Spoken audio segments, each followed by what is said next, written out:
Hey minions, welcome to Crank It Up. I'm Jim Price, and on this episode of Calling All Titans, I want to talk about Moon-03, the new Super Spies Titan. The Spies are one of the more interesting factions in Smash Up, and though I don't play them often, I really respect their identity, and I fear a number of their cards. The Spies want to get you to your good cards as quickly as possible, while slowing down the quality of cards drawn by your opponents. There are a few other mechanics mixed into their deck, but it's important to note that they are chronologically the first faction that doesn't directly increase power, move minions, give extra plays, or remove minions from play outside of specials. As a result, they have a really hard time closing bases by themselves, and simply need a power boost. They have specials to help win bases if the scores are close, but they lack the cards needed to directly make the power be close on that base. Mole has one of the best abilities, but the Spies lack that game-changing action to make it worthwhile. With the possible exception of Mindraker against certain opponents, there isn't really a spy action I'd want to use in this situation. The spy minion operates under the assumption that there are good cards and bad cards in each Smash-Up faction. Ironically, there are times when I feel that the spy cards are the ones I'm putting on the bottom of the deck. I wouldn't necessarily pair them with other problematic factions, so on the surface it seems like the Spies might be taking themselves out of the game by placing themselves on the bottom of the deck. They make for a great pair for top-heavy factions that rely on their rarer minions and actions, but the power shortage is still glaring. Fortunately, they received a Titan with an amazing power boost, one that can come close to rivaling that of Gorgonzola. To play Moon-03, you must give up your regular minion play to play the Titan on a base with no opponent minions.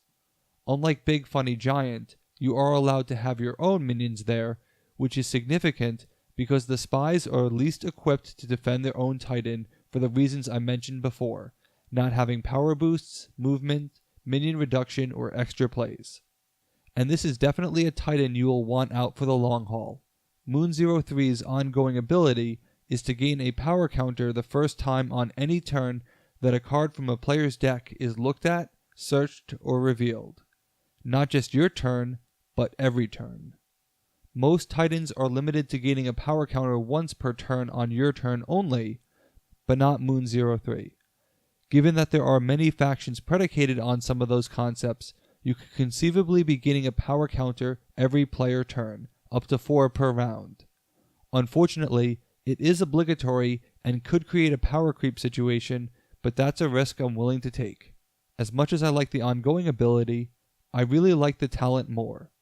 It definitely feels like a spy ability, but instead of targeting your own deck, you can target any deck. Your deck, your opponent's deck, even better, it could be the base deck, or monsters or treasures. It is also future-proof in case there are future types of decks in the game. But please, don't use this ability to look at the top card of the Madness deck just because you can. As a result of its talent, Moon-03 can potentially power itself up every turn, regardless of what you play. Note that if you did look at a non-player deck like the bases, you wouldn't get the power counter, but there are still 11 cards in the Spy faction that would trigger this ability. There aren't enough cards in Smash Up that target the base deck, and I wish there were more. Imagine that Unicrave was out in play, and you knew what was on top of the base deck. The last time I saw Unicrave in play, a game I wasn't even playing but watching, Ninja Dojo was the replacement. Eric needed just 2 points to win anyway, but if he hadn't, that would have made for a hysterical surprise. Imagine if you could trick your opponent by going after Unicrave because you knew Winter Squashed was on top of the deck, but your opponent didn't, and then you'd use their power against them. Moon-03 can make this happen. You could also hunt for the base you really want depending on your partner faction, as there are some bases that really appeal to particular factions. Looking at the base deck makes cards like Not in Kansas much more powerful, since you know what you are getting and can confirm that the next base is better for you. I've been burned by this card a couple of times. I also like this as a final confirmation for Idaho Smith before you play the card and score a base by yourself. I can think of countless times that the mere presence of a base allows a player an advantage over me. If you are not playing a destructive faction, send Cave of Shinies to the bottom. Even if it means forfeiting the power counter on a turn, the ability to control bases is extremely powerful. Speaking of bases, the Spies have a base Secret Volcano headquarters that can easily be lost because of its ability for last-minute minion play. If you are thinking about breaking this base, you can gain more certainty by looking at yours or an opponent's deck. If there is no minion, you'd have the confidence to go for that, considering that the breakpoint is somewhat low for 4 points. If you are playing robots, your hoverbots would become much more effective. The same is true for wizards and their neophyte searching for actions. You could also use this against those factions to ensure that the expected card type is never on top of their deck. Remember, you look at the card rather than reveal it, so you aren't passing information to them. Maybe the top card was a minion and I just wanted you to think it wasn't. This is absolutely something I would do. I also like the ability to look at the monster or treasure deck, particularly the monster deck. When you play a monster, you don't know what you are getting and it may not be the one you want. If you knew that Night of the Living Dead was on top, you might alter where you play your Taunter. You could also bury the same card because it would be too much of a stall tactic. If you look at the treasure deck, you would have advanced knowledge of what you are getting when you destroy a monster. You could filter out the treasures you don't want while increasing the potency of cards like Wand of Dowsing. This Titan's talent offers a lot of versatility in all aspects of the game.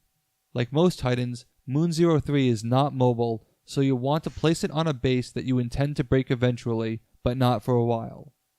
Gaining power on potentially every player's turn will help keep the Titan in play because of Titan clashes. Although most cards cannot transfer power counters from Titans, the Kung Fu fighters have expert timing that can do this because it targets cards, not minions.